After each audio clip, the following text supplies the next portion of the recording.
So we've just boxed up our chickens from the farm. We didn't want to film in there to respect everybody's privacy, as you can imagine. It's not our property and everything, so we're really pleasantly surprised by how big the chickens are, and as you can hear, they're in their boxes and they are quite quiet. So we're looking forward to getting home and getting them housed.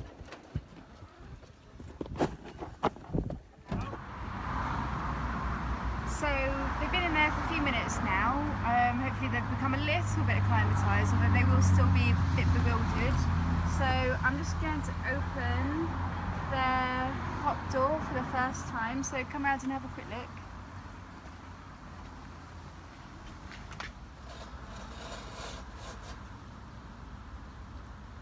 It always gets a bit sticky here, and then it goes up. That's it. Who do you think first come out? Don't know, because they all look so similar.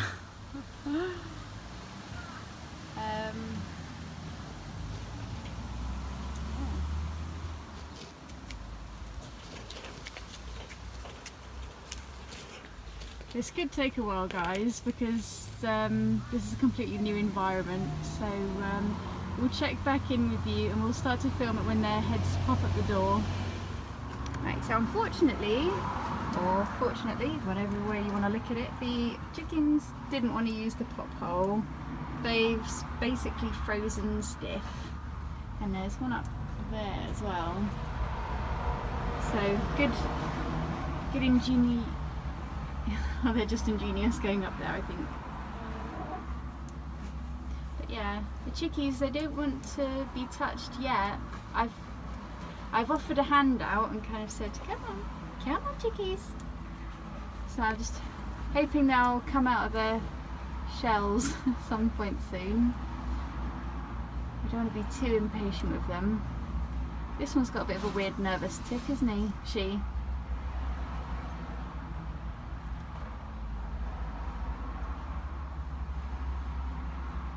And the one at the back, well, two at the back are looking quite relaxed with their eyes sort of closing up.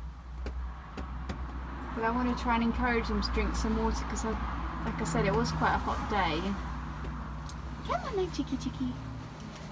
Come on then, chicky. Oh, I think the chickens have just seen my dog behind me. Come on. I think you're lovely. I think you're really lovely. What was that? Were you trying to crow? I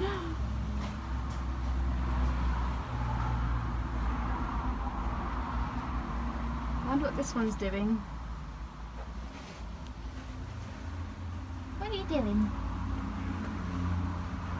Isn't this great? They've got this sort of browny speckled backdrop is flooring, and yeah, it's spare flooring left over from the kitchen, so that's awesome. And it's down here underneath this stuff, so it's going to be nice and weatherproof, and we've got vents up there and one up above my head up there as well, so that should provide a nice bit of ventilation in the hot weather, because chickens' body temperature runs hot, so it's important to keep them cool. Oh, we have a bit of communication, that's nice. And this one is really looking like she wants to come down. Oh, she's trying to drink a bit of water from the wood there, because I flicked some up with my finger like this. I kind of said, look, have some water. Look. Because everything's so new and foreign to them, I don't, I'm just trying to encourage them really. Have a drink, spread your wings a little bit. There's a great big run out there that you can go and walk around in. I'm sure they'll take to it soon enough. And I wonder when you're going to come down from up there. This is the roost, but it's tied up at the minute. It's elevated, which is we've done that so that I can clean out here and stuff as and when it's necessary. Although I did want to try the deep bedding method, but as you can see, my pop door is level with the floor, and this door here, you know, there's nothing to kind of stop all the stuff or the, you know, sawdust and stuff from sort of tumbling out. So that's something I might think about doing. I might put like a wooden bar across the front so I can do some more deep bedding. That way you clean it out very, very occasionally.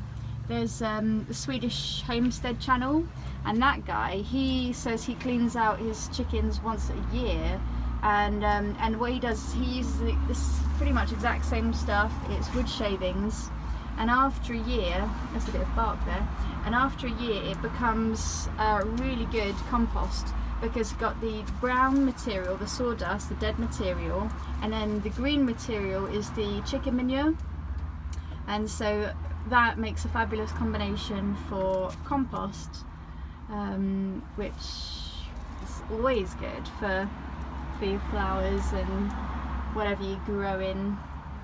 We've got a Bardsley Island apple tree.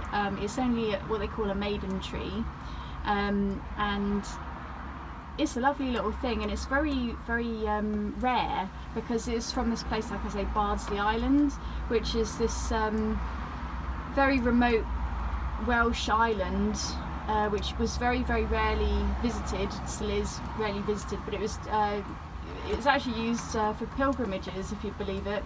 And apparently if you, now this is a lie, but the myth goes that if you would visit Bardsley Island as a pilgrimage, that means you were like guaranteed salvation. Anyway, so we've got a tree from there, and it's doing really well, and apparently it produces beautiful juice and lovely apples, so we're really looking forward to seeing that growing up and sort of doing well. We're going to be doing that espalier style, so that's like stretching out the limbs, and that produces a much more efficient apple growth. So it's nice to see the chicken. This one here is drinking a bit of water. This one seems to have a nervous tick, so don't know if that's a problem or if that's just a little, I don't know what that is. I don't know what to make of that. Poor thing. And this one is just being very sort of chilled, just watching from above, almost going to sleep. Just going to sleep there. Is it relaxing? I'm hoping that the sound of my voice is kind of, you know, helping the bonding process. So they hear what I sound like, and get to know me, get to know my face, get to know that I'm not a threat, I'm not an enemy, I'm not scary, even though I can be quite scary. Yeah, so I've got to get some food out in a minute and fill up their feeder for the first time. They've got their drinker. Do you like that? Hen party drinker. Fabulous, darling, fabulous. Yeah, so God bless you guys, and I will report back soon when something interesting happens.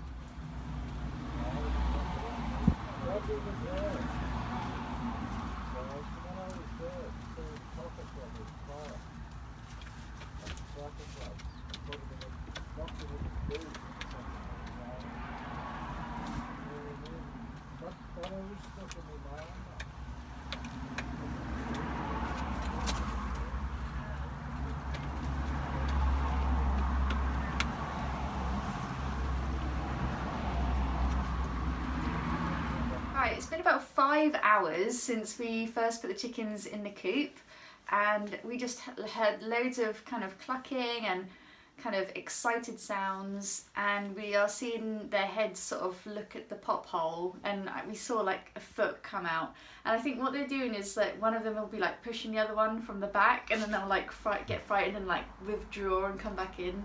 So, oh, there they go again, they're clucking again. So we're not going to come out and disturb them just yet, because we don't want to spook them while they're just beginning to explore their environment. But yeah, we hear this clucking, and I kind of think, oh, I wonder if they're laying an egg or something.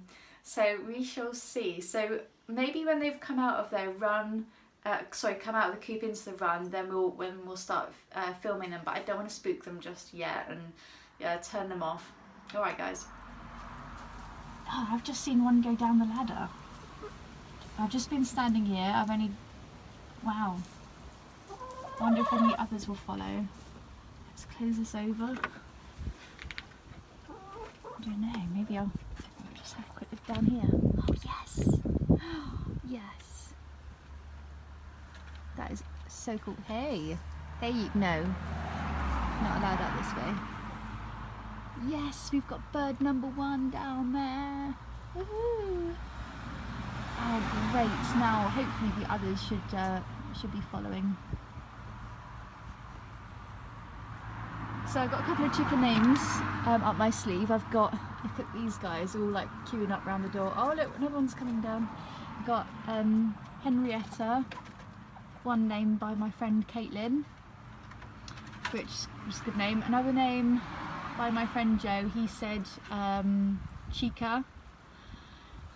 I think that's it so far. Oh, and my dear beloved husband, he's wants one called Davina. He also came up with some other strange names like Garyetta and stuff, and I was like, no, we're not going for Garyetta. Oh right, so will there be any more brave girls, or are they just going to decide to just hang back? I definitely think the food is... That was the thing that drew them out. I should have done that earlier, really. But to be honest, it was just getting them used to this feeder that we have, because it's a foreign object at the end of the day. I mean, to be honest, when I first put the water drinker in, they weren't even touching that. And I had to like dip my finger in it and sprinkle it at them and things like that to kind of show them what it was there for. And then they were just drinking. They were just drinking off of this wooden shelf here. So I was like, that's not how that works. Oh, there's so many things to learn. Like they need to learn stuff, I need to learn stuff. So we're all gonna have a lot of fun. Nobody's having more fun than us. Isn't that right? Yeah.